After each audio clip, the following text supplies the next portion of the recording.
done cavalierly, though, yeah. Okay, time's expired, gentlemen. Next, we will go to the gentleman from North Carolina, Mr. Budd, recognized for 5 minutes. I'm Thank sorry. you, Mr. Chairman. My mistake. It's Mr. Davidson is recognized from Ohio is next for 5 minutes. Thank you, Mr. Chairman. Director Cordray, you were Attorney General in the state of Ohio, is that correct? I was, yes. Did you ever have a case that as Attorney General that the state prosecuted where the defendant was found not guilty? I don't recall specific cases, but I'm sure we did. You didn't win all of them? Correct. So in your role as Director Cordray, in this new role, when you do these settlements, you're doing press releases that say, effectively, you've won every case. You've got a perfect record in your case. Then the courts come over, and in the case of PHH, as my colleague just referred, you are overturned because due process is finally given the opportunity to prevail. Actually, Director Cordray, does the CFPB have the authority to conduct informal or formal investigations without court order? we can commence an investigation without court order, yes. Correct. But ultimately, to bring an enforcement Does action, CFB give notice to the target when an investigation is initiated? Could I answer the question? No, you answered it. You said yes. And I said, so now the question is, does the CFPB give notice to the target when an investigation is initiated?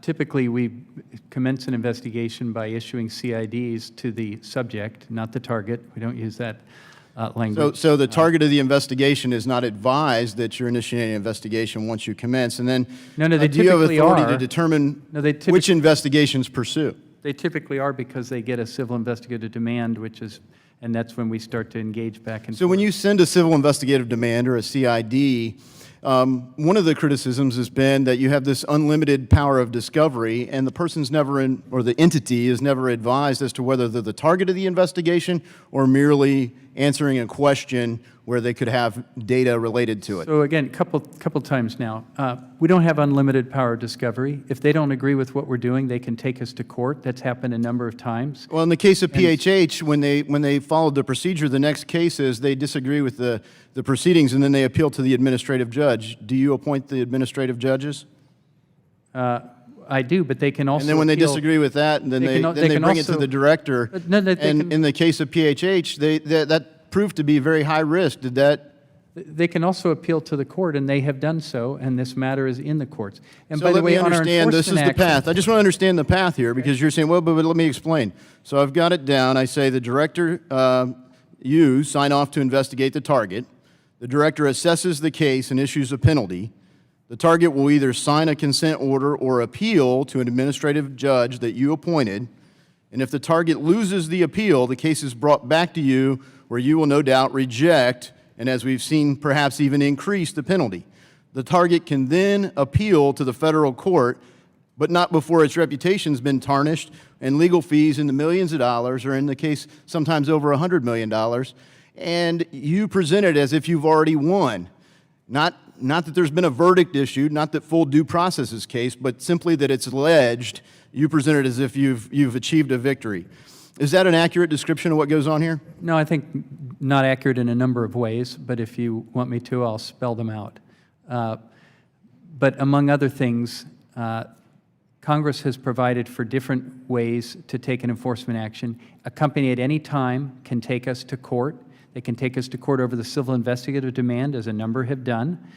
They can take us to court and refuse to settle a case if they think that they have grounds to do so. Okay, so reclaiming my time, they do have a path to the courts, but long after the reputation's been severely damaged. And you've served as judge, jury, and executioner. You've already said that when we've determined the facts, we're right. Well, clearly, you don't have a perfect track record. So you're not always right, but you present it in the media as if it is, and then when the same exact set of facts has been stated over and over again by my colleagues, you refuse to concede the point that you're guilty as charged when you're on the exact opposite side of the same settlement. That's not correct. We don't present it in the press until a matter is final and it's concluded, and we've concluded an investigation. We know what the facts are. All right. You present it as if they've anybody been found wants to guilty, when in challenge us, fact the consent orders clearly say that they have not admitted guilt. We know. And I do look forward to you producing one that says something other than that. There's no guilt in consent orders. It's not a criminal matter. It's a civil matter. And we know what the facts are, and we set out the facts, all right? But always they your can facts are right. Always your facts like are right. every That's, other part of that's the- your assertion. Like your every other facts part are of the- always right. Like every other part of the federal government, and it's no different for us, what we do can be challenged in the courts. and if the Reclaiming my courts time, I disagree, we need to will mention abide by that their all the decisions. agencies So- really need a better appeals process. And I think what I've seen, concluding as a new member, we really need to address due process, particularly in your agency. I yield back. Okay. Gentleman's time has expired. Now we go